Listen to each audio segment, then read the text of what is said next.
Ja, det var väldigt kontrastrik här.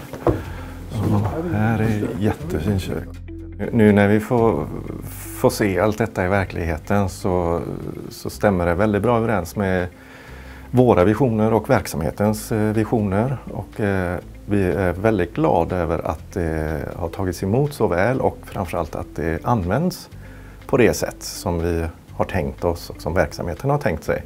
Och då tänker jag framförallt på spontana möten och flexibla arbetsplatser och gemensamma arbetet man kan utföra här. Här är det vackert, va? Och så får man in helheten här med ljus och blå himmel. Men det roliga faktiskt var att alla var egentligen väldigt nöjda med att det var väldigt bra och alla hade trivts, så det var väldigt roligt att komma tillbaka. Men det nya var ju nu att använda det huset lite modernare och kunna utnyttja det lite bättre. Men det var skönt att de i alla fall fick till samma kulör på både plåtarbetena och putsen. Ja, och huset var ju egentligen byggt för att kunna byggas om. Så att vi hade ju mycket flyttbara väggar och sånt som man skulle kunna flytta och det skulle vara enkelt att bygga om. Och det är ju den ombyggnaden som pågår nu. När huset byggdes så hade vi då funderat att man skulle kunna plocka ner delarna och flytta om väggar och så. Och i samband med ombyggnaden så har man ju försökt att använda så mycket som man kan. Använt dörrar och använt partier och så. Men sen blir det att det kommer nya krav och det kommer nya ljudkrav. Och ventilationen när man förändrar gör att ventilationskanaler ändras och måtten måste ändras och kompletteras. Så att man har inte kunnat återanvända allt. Men man har försökt att använda så mycket som är möjligt. Flexibla arbetsplatser, så principen är egentligen att man kommer hit på morgonen och bokar in sig, ser var det finns en ledig arbetsplats, tar sina tillhörigheter och går till arbetsplatsen och sätter sig där och jobbar.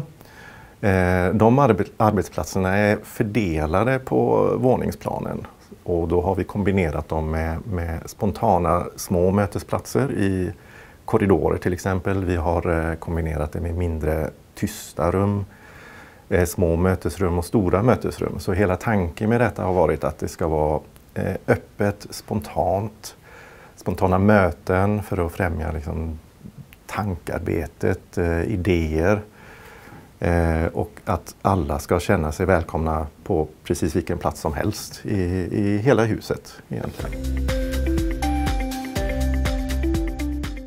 Glaskuberna tillkom senare i projekteringen egentligen som ett komplement till att öppna upp den mörka gången mellan hus E och D för att göra en fortsättning på hela entrén kan man säga. Samtidigt ville vi återskapa någon slags spontana mötesplatser i det flödet och därför är det uppglasade kuber. Och de placerade vi ut lite tvärs mot flödet just för att skapa en liten spänning där så att man får gå runt kuberna lite, man får se, man kan titta in i kuberna utan att störa någon. Och det var ungefär så de kom till. Campusplan 30 var ju en stor fråga att man ville att entrén skulle komma rakt in till servicecentret från båda sidorna på huset. Och då föddes ju idén att man skulle bygga igen den gamla entrén i matsalen och så göra om matsalen och få den lite mer uppdelad och ordna lite mer utrymme för elever och så där man kunde kanske vara på andra tider. Och att man skulle då få en fin ny entré. Här fanns egentligen en liten vinkel där vi kunde stoppa in en ny entré och så göra en fin växtvägg så att när man kom in till högskolan så fick man liksom en känsla av en ny byggnad. Och så en del av campusplanen var att området skulle kännas grönare.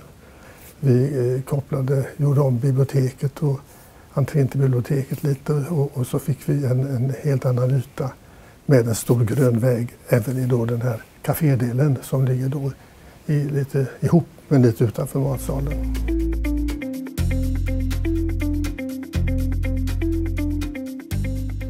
Mest nöjda med är framför allt i hus E där vi befinner oss nu och det är nya uterummet och sambandet med det nya köket. Och att det används så flitigt och är den populäraste platsen. Det är vi mest nöjda med. Sen kan jag nämna att under projekteringens gång så är vi väldigt nöjda med att det har fungerat så fantastiskt bra med hela gruppen. Sån kompetent och trevlig grupp och projekterat fram detta så att det har fungerat jättebra.